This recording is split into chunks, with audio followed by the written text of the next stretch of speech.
Vijaya TV நேயர்களுக்கு அன்பு வணக்கம். இன்று நம்முடைய மூத்த பத்திரிகையாளர் திரு எஸ் பி லட்சுமணன் இணைந்திருக்கிறார். வாருங்களோடு பேசலாம். சார் வணக்கம். வணக்கம். அதிமுக பாஜக கூட்டணி அமைந்து விட்டது. சில இடங்களில் நிர்வாகிகள் வருத்தம் தெரிவிக்கிறார்கள். சில மேல்மட்ட நிர்வாகிகள், முன்னாள் அமைச்சர்கள், அரசியல்வாதிகள்னா அப்படிதாங்க பேசுவோம், அவங்கெல்லாம் என்ன மாறிட மாட்டாங்களா என்ன அப்படின்னு கடந்து போறாங்க. கிரவுண்ட் லெவல்லையும் கட்சி லெவல்லையும் இது என்ன இம்பாக்டை கொடுத்துருக்கு? கட்சியினுடைய தலைமை பொறுப்பிலிருந்து எடப்பாடி ஒரு முடிவை எடுத்து அமல்படுத்தி விட்ட பிறகு அதை சமாளித்து கீழ்நிலை நிர்வாகிகள்கிட்டையும் தொண்டர்கள்ட்டையும் மக்கள்கிட்டையும் எடுத்துட்டு போற கடமை மற்ற இரண்டாம் கட்ட தலைவர்கள் நிர்வாகிகளுக்கு இருக்கு. ஆனா அதை அவங்க இவ்வளவு மெனக்கெட்டு ஒரு வேதனையில இருந்து செய்யறத நம்மளால உணர முடியுது. 2-3 இடங்கள்ல வெளிப்படையாவே எழுச்சி கேள்வி கேட்கிறாங்க. இவர்களா பத்திரிகையாளர்கிட்ட பேசுறது கூட நாங்க நேற்று பேசுனதெல்லாம் அழிச்சிருங்கன்னு ஒரு காமெடி கலந்து வெட்கத்தை தள்ளி வச்சுட்டு தான் விளக்கம் சொல்ல வேண்டியிருக்கு. ஒரு திருடனா இருந்தவன் திருடிட்டு திருடனை மாறிட்டா நம்ம அவனை ஏத்துக்க மாட்டோமான்லாம் கேட்டு இப்படியெல்லாம் ஒரு என்ன சொல்றது, ஒரு ஆக்வேர்டா அல்லது ஒரு சுமூகமா அந்த கருத்தை கொண்டு போய் சேர்க்க முடியல. இதுக்கு அவர் என்ன பண்ணிருக்கணும்னு தான் நான் இதை 2-3 நாளா சொல்லிட்டு இருக்கிறேன். நான் இப்படி ஒரு கூட்டணி அமைய போதுன்னு முதல்ல தொண்டர்களை நிர்வாகிகளை தயார்படுத்திருக்கணும் எடப்பாடி. திடீர்னு போய் அதை அறிவிச்சுட்டு சந்திப்பு முடிஞ்சு வெளியே வந்த பிறகு நாங்க அதை பத்தி பேசலைன்னு சொல்லி தொண்டர்கள், நீங்க பேசலைன்னு சொல்லி ஏதோ ராஜதந்திரமா பத்திரிகையாளர்களை சமாளிச்சுட்டார், திமுக கண்ணில் மண்ணை தூவிட்டான்னு ஒரு பார்வை பார்க்கலாம். தொண்டர்களை குழப்பத்தில் ஆழ்த்தினீங்க. ஓ இல்ல தலைவர் அதுக்கு போல இருக்குன்னு அவன் ஒரு மாதிரி மனநிலை இருக்கிற போது திடீர்னு கூட்டணி உறுதின்னா அவன் என்ன பண்ணுவான்? நிர்வாகிகள் எப்படி அதை சமாளிப்பாங்க? ஸோ அவர்களை தயார்படுத்திட்டு இதை பண்ணிடும். அப்படி ஒன்றும் அவசரம் இல்லையா? அவரே தானே ஒரு 10 நாள் முன்னாடி சொன்னார். இப்போ அறிவிக்க வேண்டிய அவசியம் என்ன? கூட்டணி பத்தி தேர்தலுக்குன்னா எவ்வளோ நாள் இருக்குன்னு சொன்னாரா இல்லையா? ஏர்போர்ட்ல வந்து இறங்கிட்டு அப்ப என்ன அவசியம் வச்சு இந்த அறிவிப்புக்குன்னு வருது. கூட்டணி ஆட்சியில் பங்குன்னு சொல்றாரு. ஆட்சியில் பங்குங்கிறது பெரிய முடிவு. எம்ஜிஆரும் ஜெயலலிதாவுமே எடுக்காத முடிவு. தமிழ்நாட்டு அரசியலுக்கு புதுசு. நீங்க 80ல திமுக காங்கிரஸும் கூட வெளிப்படையா அறிவிக்கல. ஆனால் ஆட்சி அமைஞ்சால் அல்லது தேர்தல் முடிஞ்சு நாங்க ஜெயிச்சா கண்டிப்பா கூட்டணி ஆட்சிங்கிற மறைமுக மெசேஜோட போய் நின்னதுக்கே மக்கள் வரவேற்பு கொடுக்கல. அந்த அன்னைக்கு தோத்தது எம்ஜிஆர் தான் ஜெயிச்சார் 80ல. அதுக்கப்புறம் எந்த கட்சியுமே தேர்தலுக்கு முன்பாக அந்த வார்த்தையை சொல்றதும் இல்லை, தேர்தலுக்கு பின்பாக அந்த சூழல் அமைஞ்ச போது கூட கலைஞர் 90 இடங்கள்ல ஜெயிச்சு காங்கிரஸுக்கு கொடுத்துருக்கணும், ஆனா கொடுக்கல. பாமக காங்கிரஸ் கூட்டணி ஆட்சி அமைக்க வேண்டிய சூழல் வந்த போதும், தனி மெஜாரிட்டி கிடைக்காத போது கூட தன்னுடைய ராஜதந்திரத்தால், சாணக்கியத்தனத்தால் அதை தவிர்த்துட்டு தனி ஆட்சி தான் அமைச்சார். ஞாபகம் இருக்கா? 2006 நினைக்கிறேன். அப்போ அந்த அளவுக்கு கூட்டணி ஆட்சி மக்களால் ரசிக்கப்படாததாகவும் மக்களால் ஏற்றுக்கொள்ளப்படாததாகவும் இது நாள் வரைக்கும் இருக்கு தமிழ்நாட்டுல. அப்போ ஒரு புது தியரியை கொண்டு வர்றமே, அதுக்கு முதல்ல நம்ம கட்சி நிர்வாகிகளை சரிப்படுத்தணும்னு ஒரு 10 பேர்கிட்ட டிஸ்கஸ் பண்ணாரா? பண்ணல. சரி, இவராவது அறிவிச்சாரா? இவரும் அறிவிக்கல. கூட்டணியுடைய தலைமை எடப்பாடி தான், அதிமுக தான் அப்படின்னு சொல்லிட்டு கூட்டணி ஆட்சி தான் அமையும்னு அமித்ஷா சொல்றாரு. அதிகாரத்தை அவங்க எடுத்துக்கிறாங்க. மாப்பிள்ள அவர் தான், அவர் போட்டிருக்க சட்டம் என்னதுங்கிற மாதிரி தான் அன்னைக்கு எடப்பாடி இப்படி உட்காந்துருந்தார். நகைச்சுவை தெரியலாம். இன்னைக்கு அதிமுக தொண்டை புழுங்கி புழுங்கி சாகுறான், ஒரு வேதனையில தோல்றான். நம்ம கட்சி இப்படி ஆயிடுச்சே, ஆட்சியில எடப்பாடி கம்பீரமா உட்காந்துட்டு கொடுக்கணும், நாங்கள் ஆட்சி அதிகாரத்துல பங்கு கொடுக்கலான்னு இருக்கிறோம், எங்களுடைய பெருந்தன்மை இது, இல்ல திமுக வீழ்த்தணுங்கிற அந்த ஒரு பெரிய இலக்குக்காக இதெல்லாம் நாங்க பெருசாவே இழப்பான்னு நினைக்கல அப்படின்னு எதையாவது ஒரு காம்ப்ரமைஸ் பண்ணி கன்வின்சிங்கா சில வார்த்தைகளை சொல்லி அறிவித்திருக்க வேண்டிய எடப்பாடி அறிவிக்காம அந்த கூட்டணியில் அங்க வைக்கிற ஒரு சிறிய கட்சி, அதிகாரத்துல இருக்கிற கட்சியா இருக்கலாம். தமிழ்நாட்டுல பிஜேபி சின்ன கட்சி தான். அவர் இப்படி இப்ப வாசன் அறிவிச்சா ஏத்துப்பீங்களா? ஜான் பாண்டியன் அறிவிச்சா ஏத்துக்குவீங்களா? பச்சைமுத்து அறிவிக்கலாமா? அடுத்து அமைய போறது என்டிஏ ஆட்சி தான், அது கூட்டணி ஆட்சி தான் சொன்னா எப்படி இருக்கும்? அதே தானே சார் பிஜேபி. கொஞ்சம் அதிகாரத்துல இருக்கிறாங்க, பணபலம் இருக்கு, அதிகார பலம் இருக்கு. அதுல வாக்கு வங்கி அரசியல் பலம் அப்படின்னு பார்த்தா அது சின்ன கட்சி தான். இதையெல்லாம் அப்படி பண்ணதுனாலதான் அவர் சரண்டர் ஆயிட்டாரு, என்னமோ காமிச்சு மிரட்டிட்டாங்கன்னு அந்த உணர்வு திமுக காரங்க வைக்கிறதுக்கு முன்னாடி அதிமுக தொண்டனே அந்த விமர்சனத்தை வைக்கிறான். அதுதான் அந்த கூட்டணிக்கு ஒரு பெரிய தலைவலியாகவும் பலவீனமும் ஆயிடுச்சு. ஆனாலும் அதுக்காக கட்சி விட்டு வெளியே போயிடுவாங்க சில பேர், அப்படிலாம் நான் பார்க்கல. ஆனா அந்த அதிருப்தியை நீங்க சரி பண்ணலைன்னா, இதை நீடிக்க விட்டீங்கன்னா தேர்தல் காலத்துல அது எதிரொலிக்கும். அது 2 கட்சிக்கும் நல்லதில்லை. இப்பவே இருக்கிற வடிவப்படி அது பெரிய பிரயோஜனப்படாத கூட்டணி தான். ஏன்னா தெற்குலையும் டெல்டாலையும் என்ன பண்ண போறாங்கன்னு இன்னும் தெரியல. ஓபிஎஸ்ஐயும் தினகரனும் ஆல்ரெடி என்டிஏல இருக்கிறாங்க கூட, நான் அவங்களை எப்படி நடத்த போறேன்னு எடப்பாடிட்டு ஒரு வார்த்தை வரல. இல்ல அவர்களை நாங்க அகாமடேட் பண்ணுவோம், எடப்பாடி நாங்க எப்படி சமாளிப்போம், பிஜேபி இன்னொரு வார்த்தை வரல. வரணும்னு இப்ப அவசியம் இல்லை, இன்னும் காலம் இருக்கு. கன்வின்ஸ் பண்ணலாம், எடப்பாடி அதை ஏற்கலாம். ஏற்க மறுக்கிற எடப்பாடி என்ன பண்ணலாம்னு பிஜேபி ஒரு திட்டம் வச்சிருக்கலாம். அதுல பல மாதம் இருக்குல்ல. இந்த மாதிரியான ஒரு குழப்பமான, ஒரு தெளிவற்ற, ஒரு வேதனை கலந்த சூழல் தான் இவ்வளவு பெரிய அணி அமைஞ்ச பிறகும் இருக்கு. இதை எடப்பாடி நினைச்சிருந்தா சுமூகமா கொண்டு போயிருக்க முடியும்னு சொல்றேன். இல்ல பொதுவான அரசியல் பார்வையில அரசியல் அதெல்லாம் சகஜம். ஏன்னா நிறைய பார்த்திருக்கோம்ல இது மாதிரி நான் ரொம்ப கடுமையா விமர்சிச்சு கூட கூட்டணி எப்ப தெரியுமா? அந்த காலகட்டம்னு சொல்றேன். ம். இப்போ மே மாசம் எலெக்ஷன்னா பிப்ரவரியில தேர்தல் நடக்கும். மேல புது ஆட்சி அமையணும்னா. ஏப்ரல்ல பிப்ரவரில இருந்து நோட்டிபிகேஷன்லாம் ஜுரம் தொடங்கிடும் ஜனவரியில இருந்து. இந்த தேர்தலே எடுத்துக்கோமே, வரப்போற 2026 ஜனவரியில இருந்து தான் தேர்தல் ஜுரம் தொடங்கும். அந்த நேரத்துல ஒண்ணு நடந்துச்சுன்னா அந்த வேகத்திலேயே எல்லாம் கடந்து போயிடும். நீங்க 10 மாசத்தை நேரத்தை கொடுக்குறீங்க. அதை விமர்சிக்கிறதுக்கு, கிழிச்சு தொங்க விடுறதுக்கான காலகட்டத்தை நீங்களே அள்ளி கையில கொடுக்குறீங்க எதிர்கட்சிகளுக்கு, மக்களுக்கு. அதுவே கொஞ்சம் நெருக்கமான நேரம்னு வச்சுக்கோங்க. அதெல்லாம் ஓடி போயிடும்.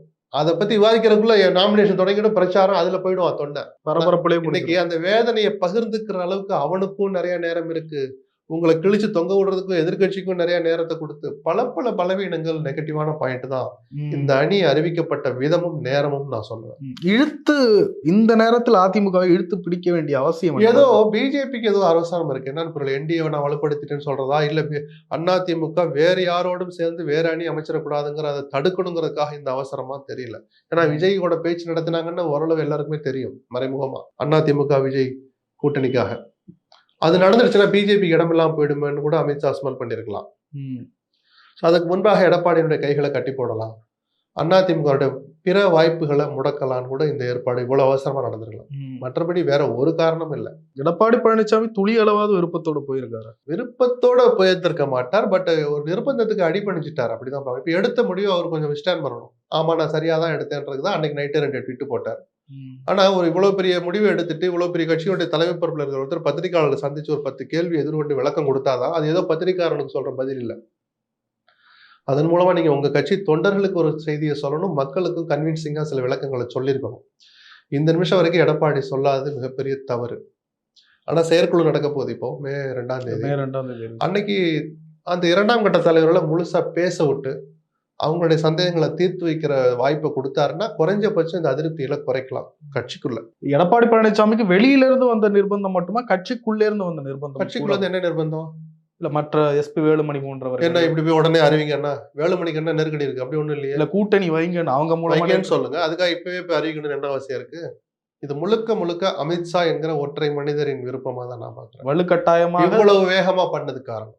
மற்றபடி கூட்டணி வைக்கிறத போய் தங்கமணி வேலுமணி எல்லாம் அதை ஆதரிக்க தான் செய்வாங்க. இப்ப போய் அறிவிக்கணுமா? ஆட்சியில பங்குங்கிற இவ்வளவு பெரிய முடிவை எப்படி நீங்க போய் சொல்ல முடியும்? தொண்டர்களின் விருப்பமா? அதை சொல்லுங்க பாப்போம். தொண்டர்களின் விருப்பம் ஆட்சியில பங்கு கொடுக்கணும். எந்த தொண்டர் சொல்லுங்க? அன்னைக்கு பிஜேபி வெளியே வந்த போது இவர் தான் முடிவெடுத்தார். ஆனாலும் அது தொண்டர்களின் விருப்பம்னு சொன்ன போது எல்லாரும் வெடி வெடிச்சு கொண்டாடினா தலைமை கழக வாசல்ல. ஏன்னா அண்ணாமலைக்கு ஒரு பாடம் புகட்டினதான் நினைச்சாங்க. துடுக்குத்தனத்தை காண்பித்த அண்ணாமலைக்கு தலைவர் சரியான பாடம் புகட்டினார் அப்படின்னு வெடி வெடிச்சான். ஆனா இன்னைக்கு அந்த கூட்டணி அமைஞ்ச போது துக்க வீடு மாதிரி இருக்கு. ஏன்? அப்போ இந்த நேரத்துல இதை எதிர்பார்க்கலங்கிற இந்த உணர்வை கூட புரிஞ்சுக்கலைன்னா அப்புறம் என்ன தலைவர்கள் 2ஆம் கட்ட தலைவர்கள் மேலிட போறாங்க? அந்த ஒரு வருத்தம் தான் நமக்கு. இதுல இன்னொன்னு, அண்ணாமலை தலைவராக இருக்கிற வரைக்கும் எடப்பாடி பழனிசாமி ஒத்துக்கல கூட்டணிக்கு. இதுதான் அவருடைய சாணக்கியத்தனம். அண்ணாமலையே மாத்த வச்சிட்டாரு பாத்தீங்களா? இல்ல அது ஒரு 6 மாசத்துக்கு முன்னாடியே நான் மாத்திருந்தா, 1 வருஷத்துக்கு முன்னாடி மாத்திருந்தா இது முழு நிஜமா இருந்திருக்கும். இப்ப கூட ஒரு சங்கடம் வேண்டாங்க, திருப்பி அவர் தலைவராக்கணும்ன்ற மூடல் எல்லாம் இருந்தாங்க பிஜேபி. அண்ணாமலை தொடர செய்யலான்னு. இப்ப இவர் வந்து சொல்லியிருந்தாலும் ஆச்சரியம் இல்லை. இல்ல எங்க தொண்டர்கள் ஏத்துக்க மாட்டாங்கன்னு சொல்லியிருந்திருக்கலாம். பட் அது பெரிய சாணக்கியத்தனம்லாம் இல்லை. அவர் நம்ம கட்சியினுடைய தலைவர்களை சீண்டினார். அவர் நான் அந்த பதவியில இருந்து எடுக்க வச்சேன். 1 லைன்ல முடிஞ்சு போச்சு. பெரிய ராஜதந்திரத்துக்கு கிடைத்த வெற்றியை வெளியே போய் சொல்ல முடியுமா? அதை எப்படி போய் சொல்லுவீங்க? கொங்கு மண்டலத்தை போய் அண்ணாமலை நான் தான் நீக்க வச்சேன்னு சொல்ல முடியுமா? அண்ணாமலை பின்னால் இன்னைக்கு திரண்டிருக்கிற லட்சக்கணக்கான இளைஞர்கள் யாராவது அண்ணாமலை ஓட்டு போடுவானா? எடப்பாடி பழனிசாமிக்கு இருக்கிற செல்வாக்கு பாஜகன்ற கட்சியிலே ஒரு ஷேக்க கொண்டு வருது. இல்ல அப்படி நான் பார்க்கல. அதை அவர் ஒரு கருத்து சொல்லியிருந்தாலும் நியாயம் இருக்கு. அது இயல்பா நடந்துச்சுன்னு எடுத்துக்கோ. இங்க தலைவர் தேர்தல் நடக்குது, அந்த நேரத்துல இதுவும் நடந்துச்சு, காக்கா உட்கார பணமளம் விழுந்த கதையான்னு கூட எடுத்துக்கலாம். பட் இவர் சொல்லி இருந்தாலும் தப்பு இல்லை, அது ஏற்றுக்கொள்ளப்பட்டதுல அதிமுக தொண்டர்களுக்கு ஒரு வித திருப்தி இருக்கலாம்.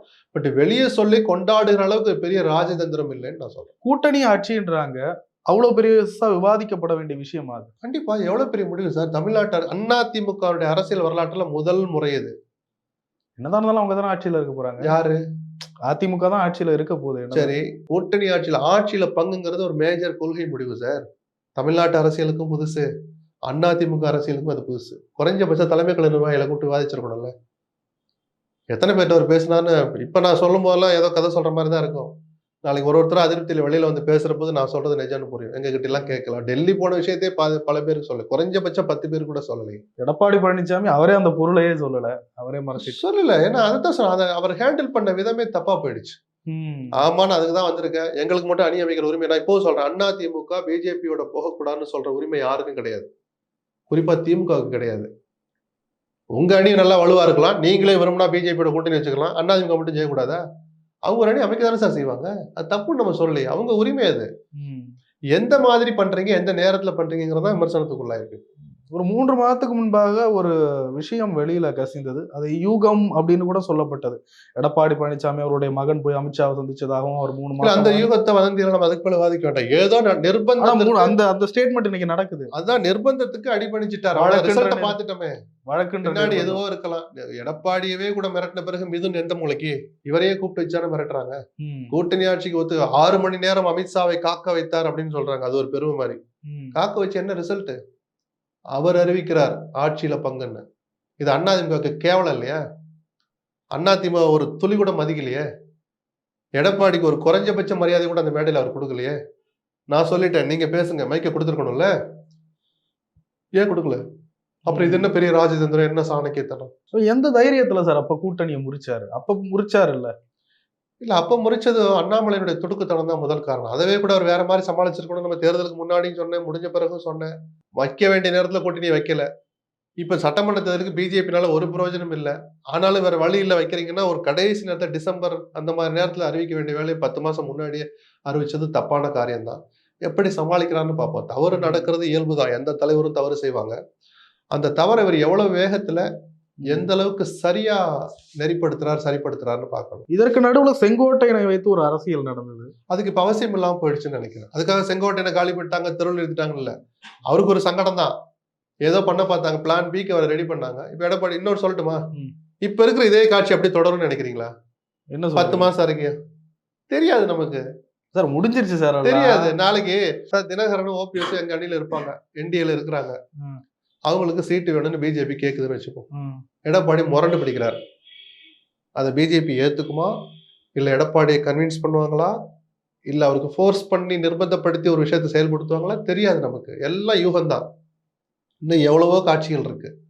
10 மாசத்துல எது வேணாலும் நடக்கலாம்.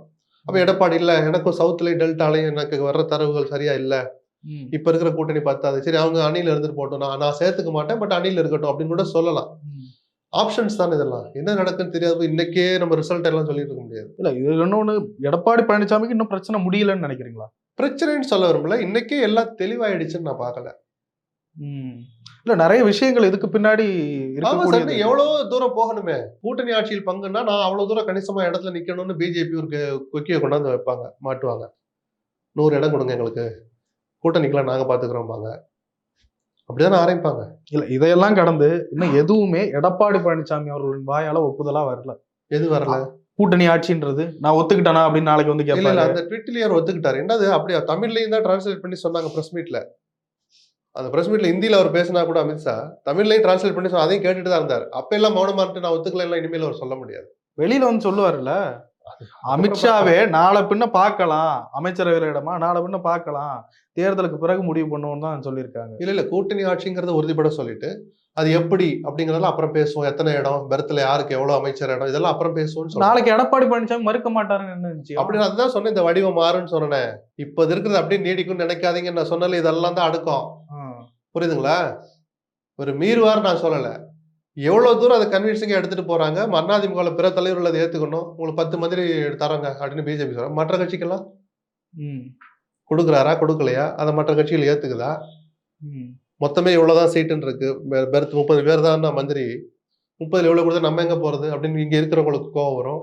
இது எப்படி எடப்பாடி சமாளிப்பா? 1000 கேள்வி இருக்குன்னு நான் சொன்னேன். இன்னைக்கே பதில் கிடையாது. அப்ப இன்னைக்கு முடிஞ்சது என்ன ஸ்டேஜ் தான் முடிஞ்சிருக்கு. அதிமுக கொண்டு வந்து கக்கத்துல வச்சுக்கிச்சு பிஜேபி. அது மட்டும் தான் நடந்திருக்கு. ம். அதனால அதிமுக தொண்டர்கள் ஒரு புழுக்கத்துல இருக்கிறாங்கன்றது தெரியுது. ம். இனி அவங்களுடைய ஆபரேஷன்லாம் அவங்க கையில இருக்கு. இன்னும் போக வேண்டிய தூரம் நிறைய இருக்கு. ம். ம். ம். எவ்வளவோ பிரச்சனைகள் வரும். ம். பிஜேபி சில தவறு செய்யலாம். அதை அதிமுக நியாயப்படுத்தி பேசணும். அதிமுக சில தவறுகள் ஆட்சியில் இல்ல தவறு பண்றதுக்கு அவங்களுடைய ஒரு இன்ஆக்ஷன் ஒண்ணு இருக்கு. அதை இவங்க நியாயப்படுத்தணும். அதனாலதான் இந்த நேரம் தவறான நேரம்னு சொன்னேன். 10 மாசம் முன்னாடி, 1 வருஷம் முன்னாடி எந்த கட்சியும் இப்படி கூட்டணி அறிவிக்க மாட்டாங்க. பேச்சு நடந்துகிட்டே இருக்கும். அந்த தேர்தல் நெருங்குறப்போ அறிவிச்சுட்டு ஒப்பந்தம் போடுவாங்க. தேர்தல் ஜுரம் தொடங்கிடும். அதை பத்தி விவாதிக்கிற கூட நேரம் இருக்காது தொண்டர்களுக்கும் மக்களுக்கும். அதிமுகவில் நிறைய கொள்கைவாதிகள்லாம் இருக்காங்க, யாருமே வாயை திறக்கல. என்ன காரணம்? அதிமுகவின் நலன் முக்கியம்னு நினைக்கிறாங்களா, இல்ல எடப்பாடி பழனிசாமிக்கு எதிராக பேசக்கூடாது அதெல்லாம் ஒண்ணும் கட்டுப்பாடு? இல்ல. ஒரு பயம்தான். தேர்தல் நெருங்குது, நம்ம சீட்டு கேட்க போறோம். நம்ம ஏதாவது சொல்லி அவருக்கு சீட்டு கொடுப்பாரா மாட்டாரா, இல்ல எதையாவது சொல்லி இருக்கிற பதவியை பறிச்சுடுவாரான்ட்டு அந்த பயம்தான். 2ஆம் கட்ட தலைவர்கள் பல பேருக்கு பல வேதனை இருக்கு. யாரும் துணிச்சலா பேச முடியல. அதனாலதான் கட்சி நலனுக்காகன்னு போய் சந்திச்ச போது கூட அந்த 6 பேரும் போய் பார்த்தது 6 பேரும் வெளியே சொல்லவே இல்லை. ரொம்ப நாளைக்கு அப்புறம் விவாதங்கள் வந்த பிறகு செங்கோட்டையன் ஆமா நாங்க போய் பார்த்தோம்னாரு. எதனால? தனித்தனியா ஒருத்தருக்கும் பயம் இருக்கு. இவர் ஏதாவது செஞ்சிடும், நம்ம நல்லதுக்கு சொல்றது கூட ஒரு காதுல வாங்க மாட்டாரு, புரிஞ்சுக்காம ஏதாவது பண்ணிட்டாருன்னா எலெக்ஷன் 4 வருஷம் கஷ்டப்பட்டோம், இன்னும் 1 வருஷத்து தேர்தல் வர்ற போது இவர்கிட்ட முறைச்சுக்கிட்டு என்ன ஆகுதுன்ற அந்த ஒரு பயம் கலந்தது. அரசியல்வாதிகளுக்கே உரிய ஒரு பயம் தான் அது. அதுவும் ஒரு காரணம், இந்த மௌனம். ஆனா அதனால சொன்னேன், இந்த மௌனத்தை, இந்த அதிருப்தியை நீங்க தொடர விட்டீங்கன்னா அது கூட்டணியில பாதிப்பை ஏற்படுத்தும். நீங்க எதிர்பார்த்த பலனை அந்த அணி தராது. எப்படி நினைக்கிறீங்க? இந்த கூட்டணி வலுவான கூட்டணியா இருக்கும்னு நினைக்கிறீங்க? இன்னைக்கு இருக்கிற சூழலுக்கு இது வலுவான கூட்டணி அல்ல. கொங்கு மண்டலத்துல வேணா அது கொஞ்சம் பிரயோஜனமா இருக்கும் அதிமுகவுக்கும். அங்கே பிஜேபி போட்டியிட வாய்ப்புள்ள ஒரு 4-5 தொகுதிக்கும் பிரயோஜனமா இருக்குமே தவிர, ஆட்சியை பிடிக்கிற அளவுக்கான வலு இந்த அணிக்கு கிடையாது. இப்போ நிறைய கட்சிகள் சேருவாங்க சார். அதெல்லாம் நடந்த பிறகு பேசுவோம். அப்ப கேளுங்க, இந்த அணி எப்படி சார் வலு அப்படின்னு அப்பதானே கேட்கணும். இல்ல, பிஜேபியோட சேருவது அதிமுகவிற்கு வலுவை கொடுக்குமா? சட்டமன்ற தேர்தல் அது ஒரு சுமைதான். ஒரு 4% ஓட்டு அவங்கள்ட்ட இருக்கு, பிஜேபி கிட்ட குறைஞ்சபட்சம் இருக்கு. அந்த ஓட்டு வருமே தவிர இஸ்லாமியர் வாக்குகள் போறதை கணக்கு போட்டா அதனால ஒரு துளி கூட பிரயோஜனம் இல்லை. நான் தான் தொடர்ந்து சொல்றேன். நாடாளுமன்ற தேர்தல்ல இருக்கிற ஆதரவு, அந்த காட்சிகள் வேற, களம் வேற. சட்டமன்ற தேர்தல்ல களம் வேற. இங்க ஒரு அசம்பிளி தொகுதியில ரிசல்ட் அதுலயே தெரிஞ்சு போயிடும். இங்க ஒரு அசம்பிளி தொகுதியில மெஜாரிட்டியா இருக்கிற முஸ்லிம்ஸ், கிறிஸ்தவர்கள் ஓட்டு போடல கூட மீதி 5 தொகுதியில நாடாளுமன்ற தேர்தலில் சரிப்படுத்திக்கலாம். இங்க அதுக்கான வாய்ப்பு இல்லை. ரிசல்ட் அங்கங்கே தெரிஞ்சு போயிடும். பிஜேபியால ஒரு பிரயோஜனம் இல்லை. ஆனா அந்த வாக்கு வங்கி பலன்படும். திமுகவுக்கு குடைச்சல் கொடுக்க ஆட்சியில் இருக்கிற பிஜேபி பயன்படும். அந்த ஆயுதங்கள் தான் பயன்படுமே தவிர தேர்தல் காலத்துல பெரிய பிரயோஜனம் இல்லை அதிமுக. ஏற்கனவே பிரதான எதிர்கட்சி ஆகிற அளவுக்கு ஒரு இதுல வந்தாங்கல்ல பிஜேபியை வச்சுக்கிட்டு. யாரு? அதிமுக பிஜேபி கூட்டணி 2021. இல்ல, ஆட்சியில் இருந்த கட்சி சார். நீங்க அதிமுக அவ்வளவு ஒண்ணு குறைச்சு மதிப்பிட வேண்டாம். தமிழ்நாட்டுடைய அந்த பேட்டர்னே ஓபிஎஸ் ஒன்னா இருந்தார். ஒரு சொல்ல தினகரனை மட்டும் தான் சேர்த்துக்க மறுத்தாங்க. சசிகலாவை அமைதிப்படுத்தினாங்க மிரட்டி. அமித்ஷாவை பிஜேபி தலையிட்டு ஒரு பிரச்சாரத்துக்கு கூட போக விடாம அவர் அமைதியா வச்சிருந்தாங்க. அதனால ஆட்சியில பணபலத்துல, அதிகாரத்திலையும் பணபலத்தையும் வச்சுக்கிட்டு 66 இடங்களை பிடிக்க முடிஞ்சது. ஆட்சி அதிகாரத்தை இழந்தாங்க. இன்னைக்கு அந்த அதிகாரம் கிடையாது. பணபலம் இருக்கும், ஆனா அதை அங்கங்க நவத்துற அந்த வாய்ப்பு திமுக இருக்கிற வாய்ப்பு அதிமுக குறைவு. அந்த வகையில தான் பிஜேபியோட கூட்டணி பயன்படும். பணத்தை எடுத்துட்டு போனா ஐடியை வச்சு பிடிக்கலாமா வேணாமான்னு முடிவு பண்ற அதிகாரம் யாருக்கு? பிஜேபிக்கு. அதை திமுக கிட்ட காட்டுவாங்க, அதிமுக மௌனமா வேடிக்கை போவாங்க. ஒரு பேச்சு சொல்ற, மெட்ராஸ்ல இருந்து சென்னையில இருந்து மதுரைக்கு ஒரு 10 கோடி எடுத்துட்டு போறாங்க. இன்கம் டாக்ஸ் தெரிஞ்சு போயிடுது. அதே திமுக சென்னையில இருந்து திருச்சிக்கு ஒரு 10 கோடி எடுத்துட்டு போகுது. இன்கம் டாக்ஸ் தெரியுது. யார் மேல பாய்வாங்கன்னு நினைக்கிறீங்க? பிஜேபி. யார் மேல பாய்வாங்க? திமுக வேணாதான் மடங்குவோம். இதுதான் அதிமுக கிடைக்கிற மறைமுக பலம் பிஜேபியால. களத்துல வேற ஒரு பிரயோஜனம் கிடையாது. ஓபிஎஸ் என்ன செய்ய போகிறார் இல்ல, பொறுத்திருந்து பார்ப்போம். நேற்று அவரை புறக்கணிச்சுட்டு தான் நான் பார்க்கிறேன். எடப்பாடி பழனிசாமியை விட பிஜேபிக்கு விசுவாசமா இருந்தவர் ஓபிஎஸ். ஆனா கட்சி பலம்னு ஒண்ணு இருக்குல்ல, அப்ப எடப்பாடி முக்கியம்னு நினைக்கிறாங்க அவங்க, அதிமுக முக்கியம்னு நினைக்கிறாங்க. அதனாலதான் காட்சிகள் இன்னும் முடிவுக்கு வரலன்னு நான் சொல்றேன். என்ன சார் அடுத்த காட்சின்னு எனக்கு சொல்ல தெரியாது, இன்னும் முடியலன்னு மட்டும் சொல்லலாம். அதிமுக ஒருங்கிணைப்புக்கு இனி வாய்ப்பு இருக்குன்னு நினைக்கிறீங்களா? அது முற்று பெற்றதா நான் நினைக்கல. அமித்ஷா என்ன சார் அப்படி சொல்லிட்டாரு, அடுத்த கட்சி விவகாரத்தை தலையிட மாட்டேன்னு சொல்லிட்டாருன்னு தானே கேட்க வரீங்க? ஆமா, வேற எப்படி சொல்லுவாரு? ஆமா சார், நாங்க தான் உடைச்சோம், நாங்க தான் ஓட்டிக்கிட்டு இருக்கோம், பஞ்சாயத்து தொடர்ந்து நடக்குது நான் சொல்லுவாரு? வெளிப்படையா அப்படிதான் சார் சொல்ல முடியும் அடுத்தவங்க முன்னாடி. அன்னைக்கு நைட்டே என்ன நடந்ததுன்னு சில பேருக்கு தெரியும். அடுத்துல என்ன நடக்க போகுன்றது மற்றவங்களுக்கு தெரிஞ்சவங்களுக்கு தானே தெரியும். எனக்கு தெரிஞ்ச அந்த முயற்சி முற்று பெற்றுதான் நான் நினைக்கல. அந்த பீதியும் தான் எடப்பாடி முகத்துல அன்னைக்கு எடப்பாடி முகத்துல சந்தோஷம் இருந்துச்சாங்க. எனக்கு அதை முதல்ல சொல்லுங்க. 45 நிமிஷம் பத்திரிகையாளர் சந்திப்புல அவருடைய உடல் மொழியை கவனிங்க. சந்தோஷமா இருந்தாரா? பெரிய ஒரு பேசட்டும். என்ன சார் அது? அதுலயே தெரிய வேண்டாமா உங்களுக்கு? சரி, இதெல்லாம் தாண்டி வரட்டும், அந்த கட்சி நல்லா இருக்கட்டும் தான் நான் நினைக்கிறேன். சசிகலா அவர்களும் அமைதியா இருக்காங்க. அவரு அரசியலே பண்ணலையே, பண்ணாதவரை போய் இப்ப நம்ம பேசுறதுக்கு என்ன இருக்கு? சொன்னாங்க அதிமுகவை ஒருங்கிணைக்கிற முயற்சி நெருங்கிடுச்சு, 90% முடிஞ்சு. என்ன நடந்துச்சு? அப்பயும் கேட்டேன், இப்பயும் கேட்கிறேன். ஒண்ணு நடந்ததா எனக்கு தெரியல. மறைமுகமா அவர் ஏதாவது செய்யட்டும், நம்ம அதை விமர்சிக்கலாம். தேர்தல் ஆணையத்துல எல்லாம் வழக்கு இருந்தது இல்லைங்களா? அது கூட இறுதி கட்ட இப்போ இந்த கூட்டணி உறுதியாயிட்டதுனால இந்த இரட்டை இலை வழக்கு வந்து பெருசா சீரியஸா நடக்காது. சும்மா ஒரு பேருக்கு நடக்கும். ஆனா ஆல்ரெடி இவர் தான் ஒத்து வந்துட்டாரு. இதெல்லாம் காமிச்சாலும் இந்த அன்னைக்கு இழுத்துருப்பாங்க அவங்க. பட் அது சம்பந்தி வீட்டுல நடந்த ரைடு, அதுவும் இன்னும் உயிரோட இருக்கு. அது பெருசா அப்படியே அமுக்குவாங்க, கொஞ்சம் உயிரோட வச்சிருப்பாங்க. நல்லா கவனிங்க. வழக்கை க்ளோஸ் பண்ணி சம்பந்தமே எல்லாம் விட மாட்டாங்க. கொஞ்சம் வேகத்தை குறைச்சிக்கிட்டு அப்படியே வச்சிருப்பாங்க. இவர் சேட்டை பண்ணா திருப்பி அதை காட்டுறது இப்படி இரட்டை இலை வழக்கம் அப்படிதான். இல்ல, இரட்டை இலை வழக்க பெருசா பாதிக்கிற அளவுக்கு கொண்டு போக விட மாட்டாங்க. அது அந்த அணிக்கு தானே பாதிப்பு வரும். ஜெயக்குமார், செங்கோட்டையன் போன்றவர்கள்லாம் ரொம்ப அமைதியாகிட்டாங்க. பல பேர் அமைதியா இருக்கிறாங்க. பேசாதவங்க எல்லாம் அதிருப்தியில் இருக்கிறாங்க. பேசினவங்க எல்லாம் சந்தோஷமா இருக்காங்கன்னு அப்படி பார்க்கல. நம்ம கட்சி இப்படி ஆயிடுச்சேங்கிற வருத்தம் 90% தலைவர்களுக்கும் நிர்வாகிகளுக்கும் இருக்கு, தொண்டர்களுக்கும் இருக்கு. அதுதான் சொன்னேன். இது எப்படி இவர் சமாளிச்சு எடுத்துட்டு போறாருங்கிறத பொறுத்துதான் இருக்கு எடப்பாடியினுடைய அந்த ராஜதந்திரம், தலைமை பண்பு, ஆளுமை, இதெல்லாம் நம்ம அதுல தான் பார்க்கணும். நிறைய விஷயங்களை பயன்படுத்தி. நன்றி சார். நன்றி.